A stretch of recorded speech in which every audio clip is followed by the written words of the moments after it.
Olá! E hoje vamos falar sobre cor, sobre colorimetria voltada, direcionada para a área da micropigmentação. Esse assunto é muito interessante, tem muita gente com dúvidas sobre isso. Vamos falar e vamos sanar algumas dúvidas. Por exemplo, tinta de tatuagem é a mesma tinta de micropigmentação? Quais os tipos de pigmento da micropigmentação? Existe melanina quente e existe melanina fria? Essas perguntas e muitas outras vão ser aqui faladas. Meu nome é Lilian Luiz, eu sou esteticista, micropigmentadora, pós-graduada em dermomicropigmentação e queria te pedir uma coisa. Curta o nosso vídeo, compartilha, inscreva-se no nosso canal. Toda semana vamos ter conteúdos diferenciados, vamos ter conteúdos voltados para a área da micropigmentação. E agora, sem mais delongas, vamos começar.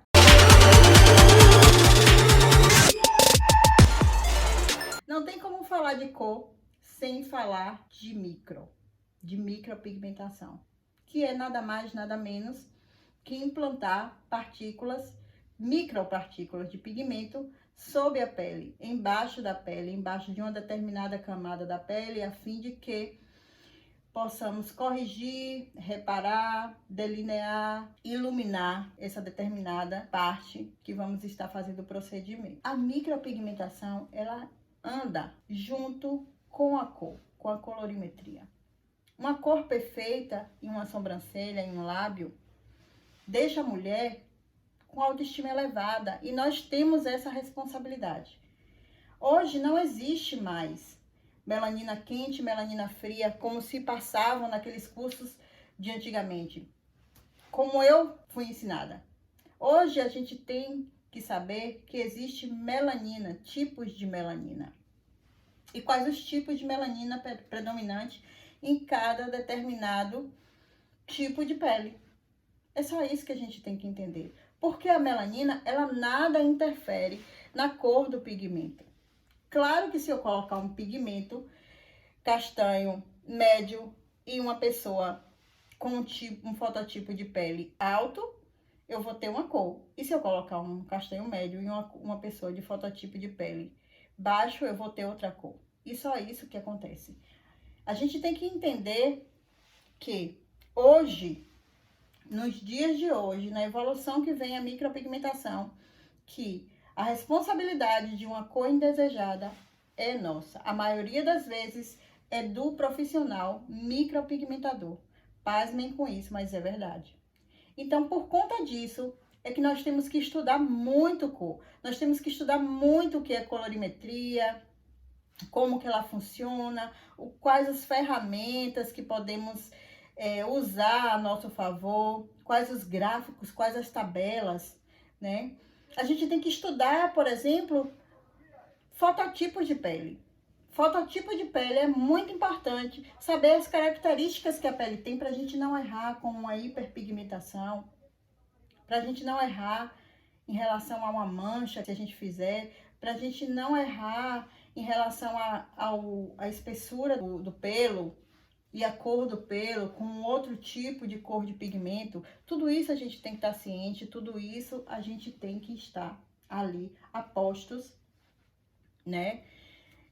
E atenciosos, ok? Então a melanina, por exemplo, melanina é o que dá cor, é o pigmento que dá cor à pele, tá? E eu fui ensinada sobre a melanina de uma forma diferente. E hoje eu sei que a melanina, ela simplesmente não tem quente nem fria, mas ela tem tipos de melanina. Fototipo 1, 2, 3 e 4 é a predominância de uma melanina, que é a feomelanina. Uma melanina que a cor dela vai do amarelo até o vermelho. Fototipos 4, 5 e 6, a predominância é de uma melanina chamada eumelanina, que a cor dela vai de amarronzado até preto, né? Do marrom ao preto. Então, existem esses dois tipos de melanina. E aí você fala, sim, existem os dois tipos de melanina, mas como é que eu vou entender esses fototipos de pele? Existe uma escala que é chamada escala de Fitzpatrick, que essa escala, nos dá 6 tipos de pele, que foram os que eu falei para vocês, fototipos altos e fototipos baixos. E esses tipos de pele têm características únicas. A gente não precisa conhecer a pele, a gente não precisa conhecer esses fototipos, mas a gente precisa conhecer as características desses fototipos. Os fototipos de pele baixos, que é 1, 2 e 3, eles são fototipos de pele, nunca bronzeiam, né? O fototipo 3, ele queima moderadamente, bronzeia um pouco, já fica em meio termo. Mas o fototipo 1 e 2, eles nunca queimam. Quando você vai ver uma pele que fica avermelhada, chega ao sol, quando está exposta ao sol ela está avermelhada, esse fototipo, ele é um fototipo de pele sensível. Então é uma pele sensível que você tem que ter cuidado, mas não é uma pele reativa, é uma pele que ela absorve o pigmento. E se, por exemplo, você errou em um determinado ponto, pequenininho, milímetro, ela não vai manchar se você fizer a técnica correta. Não é uma pele reativa, não é uma pele predisposta a manchas, né? Quando cria uma microlesão ali, ela não mancha. Já os fototipos altos, ele tem uma melanina aflorada, então é uma pele altamente reativa. É uma pele que você tem que ter um máximo de cuidado. Fototipo 4, 5 e 6 são fototipos que você tem que ter o máximo de cuidado, porque são fototipos que mancham com facilidade. Eles bronzeiam, eles nunca queimam, não são sensíveis, não são peles sensíveis que ficam avermelhadas com o toque de um algodão, ali quando a gente vai fazer a micro, ou de um lenço umedecido. A pele não se sensibiliza tanto. Mas em compensação, se você cria uma lesão muito profunda, se você cria um fio que não está ligado ao desenho e você quer tentar remover esse fio, a depender do fototipo 5 ou 6, ele hiperpigmenta, porque a predominância da melanina, a hiperreatividade daquela pele vai fazer com que manche aquela pele. Essa pele é uma pele que o laser, por exemplo, você tem que ir num profissional bem especializado, porque não é todo profissional que vai usar o laser nessa pele. É uma pele muito difícil de ser trabalhada. Então, os fototipos de pele são esses, são 5 fototipos, né? E a melanina, são 2 tipos de melanina, ok? E quando a gente fala disso tudo, quando a gente já entende um pouquinho de pele, a gente já entende um pouquinho do pigmento que rege essa pele, a gente vai para os pigmentos em si. Aqueles pigmentos que a gente tem na micropigmentação, que são os pigmentos orgânicos e os pigmentos inorgânicos. Quem nunca ouviu falar de pigmento orgânico e pigmento inorgânico, né? Existem os pigmentos orgânicos e inorgânicos. Naquela época dos anos 80, por exemplo, os micropigmentadores, os antigões ali, eles sempre usaram pigmentos inorgânicos. Por quê? Porque eram pigmentos mais opacos, eram pigmentos que não tinham uma facilidade de paleta de cores tão grandes também. A paleta de cor desse pigmento era muito pequena. Eram pigmentos com óxido de ferro, dióxido de titânio, pigmentos derivados de minerais, ok? Ainda é isso, né? Mas antes a gente, micropigmentador, usava muito mais por conta de sobrancelhas mais opacas, cores mais opacas. Mas com o passar do tempo e a evolução da micropigmentação, que hoje já não é mais só sobrancelhas, né? Não é mais só sobrancelhas. A micropigmentação, ela vem com uma gama de área, uma vasta área. É a área capilar, é a labial, os olhos, paramédica, que vem com reparação de cicatrizes, que vem com vitiligo, que vem com auréola mamária. Então, uma vasta área ficou pequeno para essa paleta de cores que o pigmento inorgânico tem. O pigmento inorgânico também, pelo simples fato de ser constituído de óxido e de dióxidos, ele também era um pigmento que tinha uma alergia. A pele, quando ele entrava em contato, o corpo queria expulsar, porque o corpo entendia que era um corpo estranho na pele. Então, o que é que o corpo faz?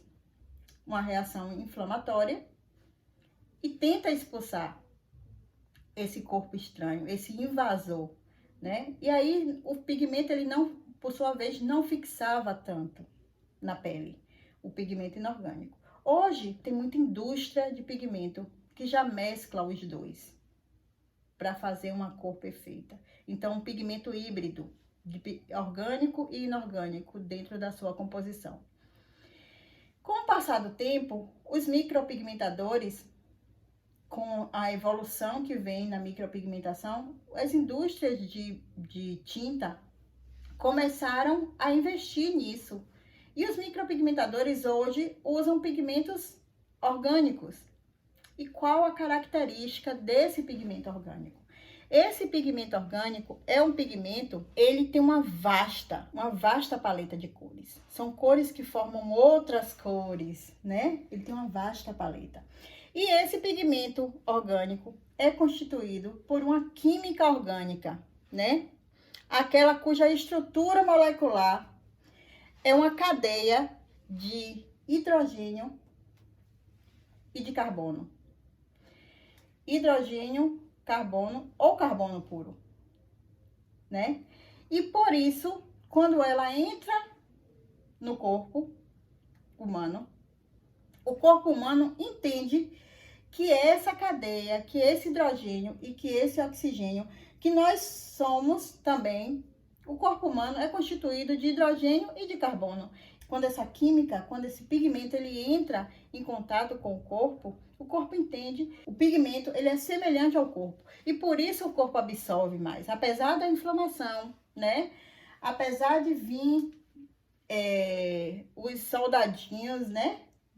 Ali dentro da pele para reparar aquela lesão, mas é muito menor a expulsão do pigmento pelo corpo, porque o corpo entende que ali faz parte também dele, sabe?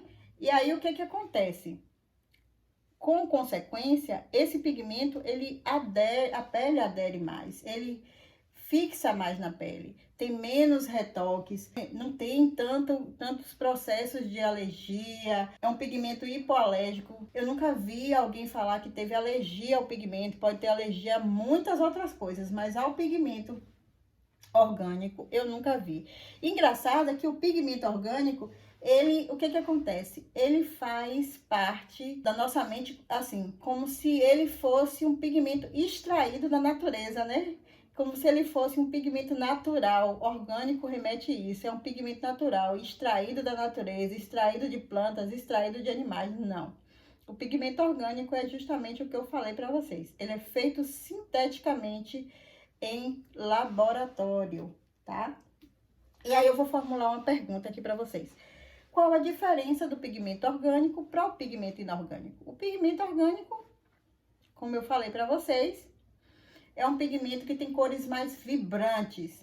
É aquela cor muito alegre, né? Aquele vermelho vibrante, aquele castanho vibrante. Por isso que muitas vezes existe já o pigmento híbrido para dar esse equilíbrio. Já o pigmento inorgânico é aquele pigmento mais opaco, tá bom?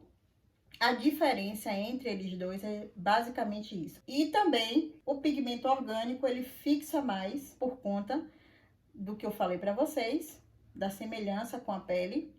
Ele tem muito menos processos alérgicos em pessoas por conta da semelhança com a pele. Já o inorgânico não. O inorgânico tem cores opacas e a degradação dele na pele é muito rápida. Então, o pigmento sai muito rápido na pele. E aí, você vem e me pergunta, Lilian, e qual a diferença do pigmento para tinta?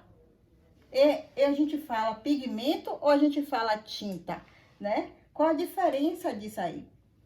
E eu falo para vocês que a diferença do pigmento para tinta é que o pigmento é o pó. É o que confere a tinta, é o pozinho que tá ali, né? Com vários tipos de cores, com várias cores ali. Já a tinta é o que tá ali dentro do vidrinho. A tinta é a mistura do pigmento com outros componentes. Por exemplo, com o veículo, né? A tinta é a mistura do pigmento com o veículo. Ah, Lilian, o que é o veículo? O veículo é aquela partezinha transparente que, associado ao pigmento, forma a tinta. Esse veículo é aquela parte transparente onde os químicos lá produzem ele.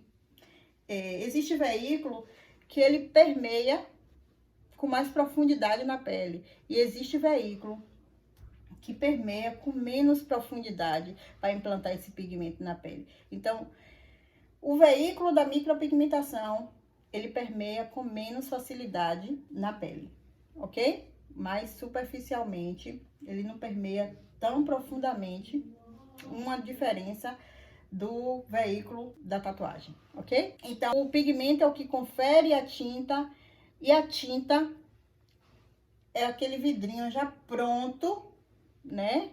Já encaminhado ali, com tudo já prontinho, emulsionado dentro da tinta. É o líquido, a tinta é o líquido, o pigmento com veículo e com mais algum outro componente, certo? Então, vamos recapitular. Diferença de tinta e pigmento. Pigmento é o que confere a tinta, é o pó que vai dar cor à tinta. E a tinta já é a mistura do pó com o veículo, já é o vidrinho pronto, o resultado final emulsionado do que a gente vai usar na pele. Agora, pasmem com uma coisa. Aquele líquido, ele vai embora da pele, tá? O que fica na pele é só o pigmento, é só o pozinho ali misturado, por isso que tem que ter partículas bem pequenininhas misturadas à pele, ok? E aí, você me pergunta, Lilian, então vem cá, me informe. Tatuagem, o pigmento de tatuagem é o mesmo pigmento da micropigmentação? O pigmento da tatuagem é o mesmo pigmento da micropigmentação? Sim. O pigmento de tatuagem é o mesmo pigmento da micropigmentação. Porém, como é feito é que é diferente, ok? Como é que é feito o pigmento da tatuagem?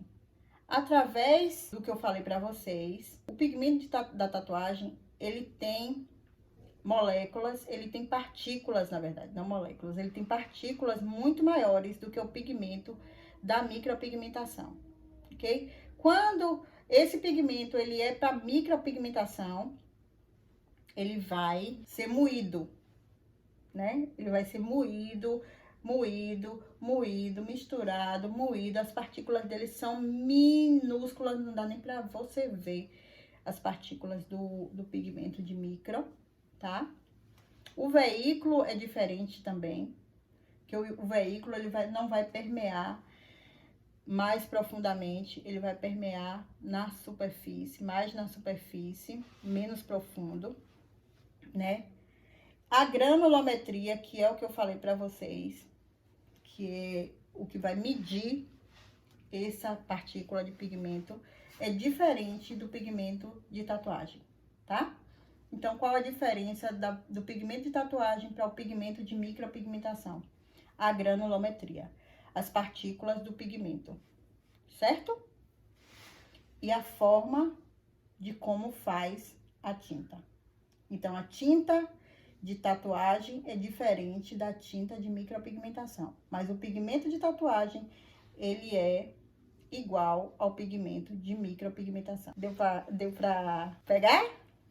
Pois bem. Então, vamos lá.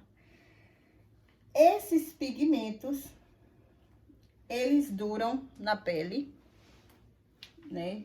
Esses pigmentos de micropigmentação, eles duram na pele pelo menos aí de 1 ano a 1 ano e 8 meses. Mas a gente tem, eu já falei de pigmento, eu já falei de fototipos de pele, eu já falei de melanina da pele.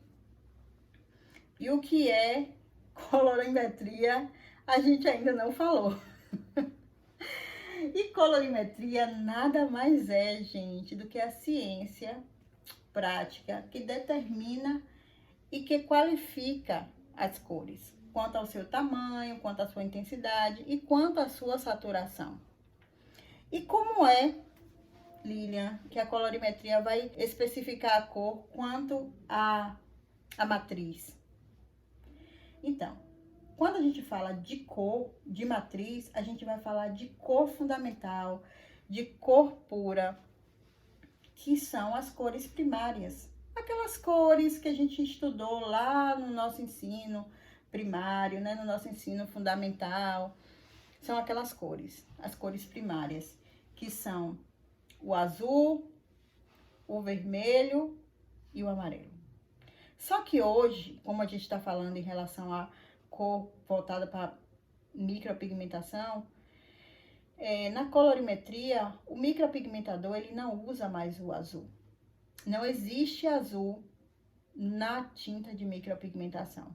O que existe na tinta de micropigmentação que foi trocado pelo azul é o preto, ok? O Carbon Black. Então, assim, as tintas, a matriz diz respeito às cores. A saturação diz respeito à degradação. Quando a gente fala de saturar, a gente tem um exemplo bom, a gente editar uma foto. A gente tira uma foto e aquela foto tá com muita cor, aquela foto tá muito saturada, tem muitas cores ali, aquela foto tá muito suja, né, de cor, muita cor. E aí a gente vai tirando mais a saturação dela, a gente vai degradando essa cor, degradando o tempo todo essa cor. E é isso que é saturação, né? É aquela impregnação de pigmento. Existe impregnação por várias coisas, né? Por vários fatores, não várias coisas, mas vários fatores, que a gente vai falar isso em outro vídeo, ok? Mas a saturação é exatamente isso. É a impregnação que tá ali de pigmento. E a intensidade, a gente fala de partículas, de moléculas grandes. Partículas não, moléculas do pigmento, molécula das cores. A cor azul, ela tem uma molécula muito grande. O vermelho, ele tem uma molécula, um tamanho médio de molécula. E o amarelo é o mais sensível, a molécula menor. O amarelo, na verdade, é o que sai mais rápido. E quando a gente fala de cor e colorimetria, e a gente fala de cores de matriz e de cores primárias, a gente vai falar e a gente tem que entender um pouquinho dessa cor.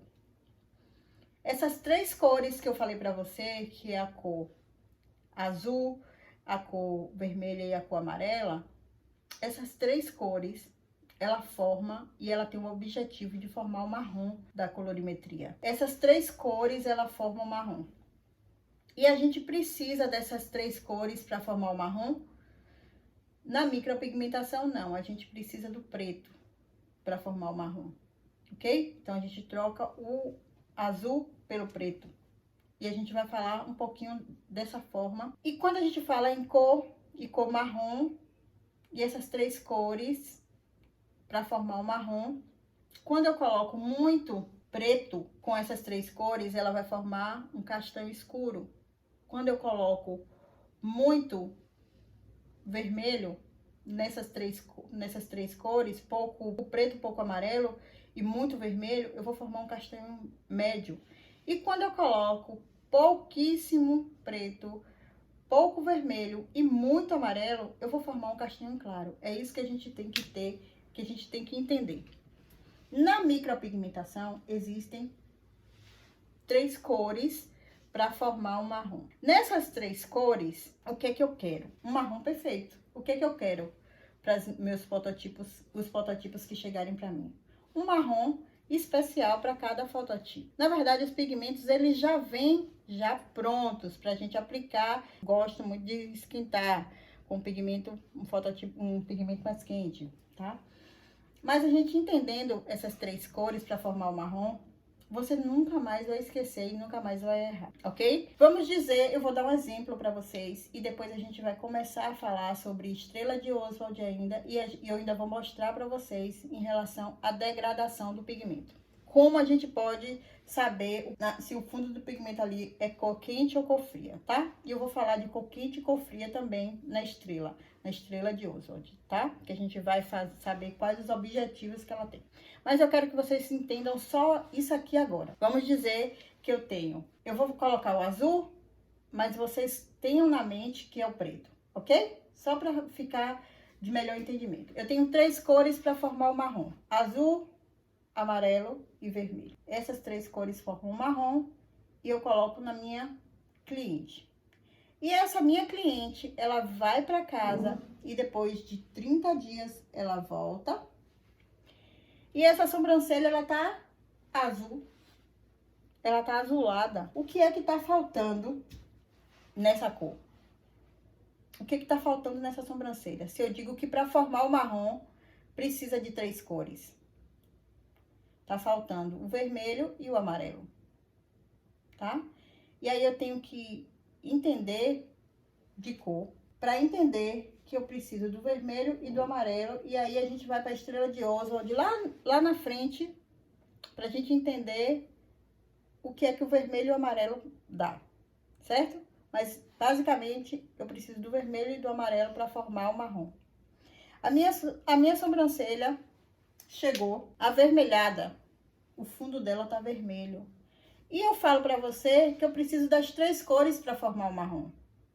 Qual é a cor que eu vou precisar para formar o marrom? Quais são as 2 outras cores que eu vou precisar para formar o marrom? O azul, que no caso do nosso, voltado para micropigmentação, é o preto. E o amarelo, ok? Ah, Aline, mas eu preciso... A minha sobrancelha chegou, a bicha chegou verde lá, e agora o que é que eu vou fazer para neutralizar essa sobrancelha? Fala para mim, o que é que eu vou fazer para neutralizar? Eu não falei para vocês das cores secundárias, mas todo mundo sabe que azul com amarelo dá verde, né? E o preto com amarelo vai dar um esverdeado. Então, se eu tenho o azul e tenho o amarelo nessa sobrancelha que chegou verde, tá faltando o quê para mim neutralizar essa sobrancelha? Tá faltando simplesmente o vermelho, né? Então, assim, dessas 3 cores, surgem outras cores, que são as cores secundárias, tá? Mas o que eu quero que você entenda é que através dessas 3 cores que existem no nosso pigmento, a gente pode entender delas para saber neutralizar, ok? A gente tem que entender que essas 3 cores, quando a gente tem bom senso e a gente entende, a gente começa a entender colorimetria. Que colorimetria, ela é muito fácil, gente. É só a gente começar a entender a mecânica da coisa, tá? É só a gente começar a entender que uma sobrancelha, quando chega vermelha, eu preciso de um azul e eu preciso de um amarelo. Ou seja, eu preciso de um preto, eu preciso de um amarelo. Que a sobrancelha, quando chega amarela, tá faltando 2 cores. Eu preciso do preto e preciso do vermelho. Que a sobrancelha, quando chega vermelha, tá faltando 2 cores. Eu preciso do vermelho e preciso do preto. Então, isso você tem que começar a colocar a sua mente para trabalhar. Porque aí nunca mais você vai se perder numa cor, tá? E tem aí a estrela de Oswald, né? Que você pode se direcionar, ter uma base sobre ela, que a gente vai falar aqui mais na frente. E tem outros direcionamentos, mas o principal é esse. O principal é você saber que existem cores primárias e existem as cores secundárias. E através dessa cor, a gente pode neutralizar qualquer outra cor.